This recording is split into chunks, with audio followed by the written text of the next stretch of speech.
Hello viewers, welcome back. Today I got here the Can-Am 570 and I'm going to be installing the High Lifter lift kit. So let's get to it. Here's the lift kit I'm going to be installing. Doesn't look like it's going to be too hard.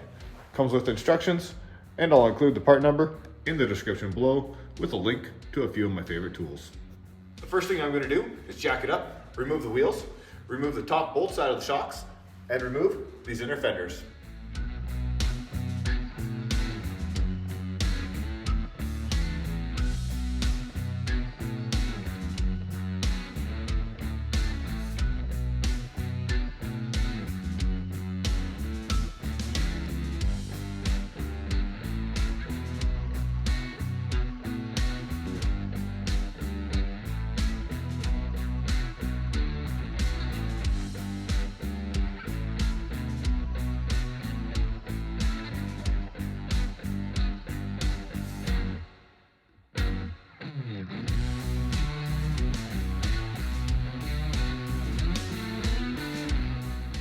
Now that we have the tires off, the shock out of the way, and the side panels off, we can get ready to install our bracket. Before we install the lift kit bracket, we're going to relocate the vent tube for our differential here. We're going to cut these zip ties, take it off the differential, run it down the back side of this frame, and zip tie it up again.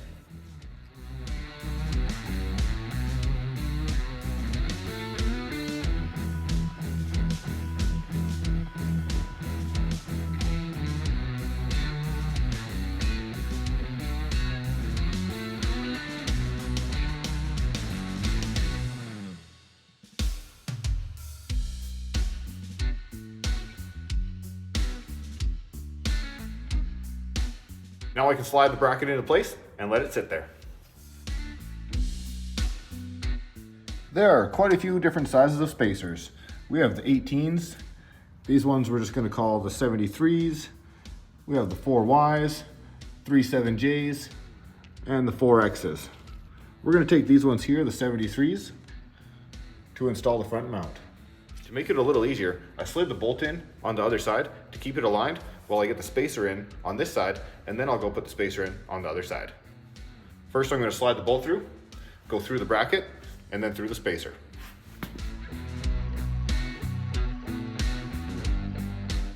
Here's how I have it attached. I have the bolt from the back to the front, the bracket, the spacer, and don't put a nut on yet. We have to put another spacer and then another plate on. But we're going to go ahead and get the spacer on the other side first. Now on the end of the bolt, I can slide on my 18S spacer, the bracket, which is going to sit just like this on the machine, and then a nut.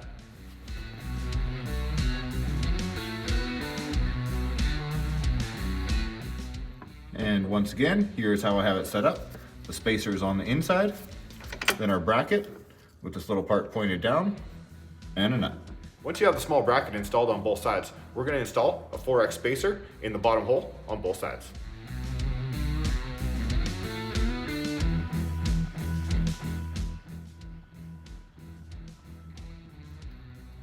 The instructions tell me to set my inner fenders in place, but do not connect them. I wonder why.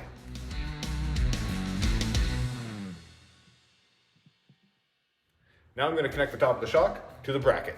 I'm going to stick the bolt through the bracket first, through the shock, through another small spacer, and then through the other side of the bracket.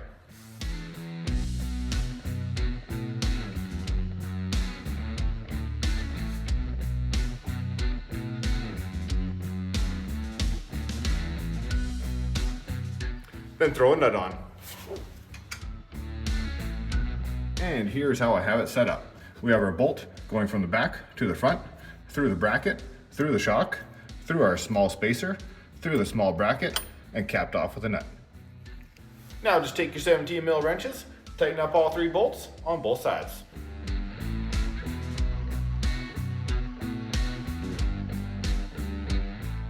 Now we can reinstall our inner fenders and slap the front tires back on.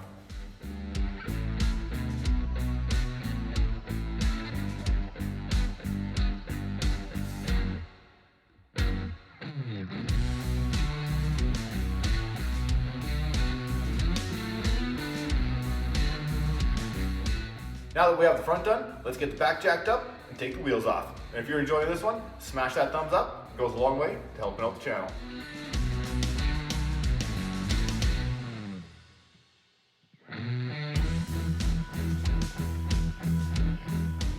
Now, just like the front, we're going to remove the top shock bolt on both sides.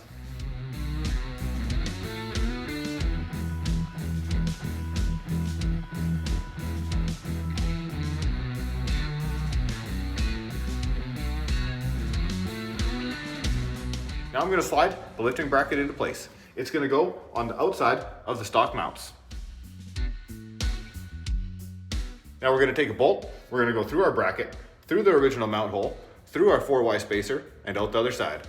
I did take a file to my 4Y spacer just to take it down a little bit. It was quite a tight fit.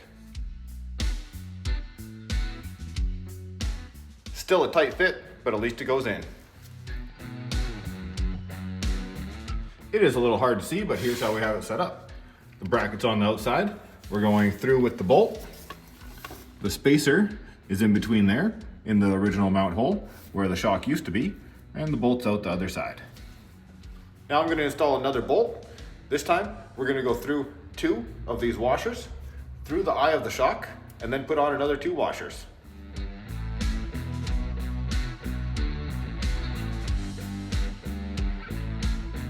Here we have the bolt from the rear to the front, 2 washers, shock, and 2 washers.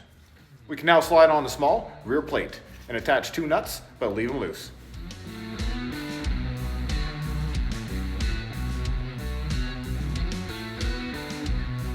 On the right side of the vehicle, the bracket here tends to squish a few of the electrical wires. So what I'm going to do is just cut out this little section I've painted with white.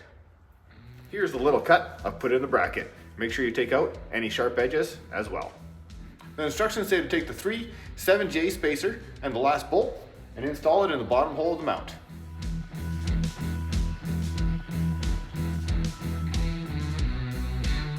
Then go ahead and tighten up the 3 bolts on both sides.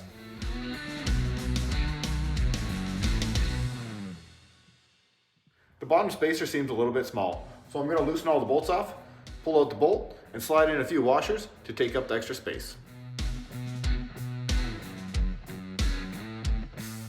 Once all the bolts are tight, go ahead and reinstall the wheels.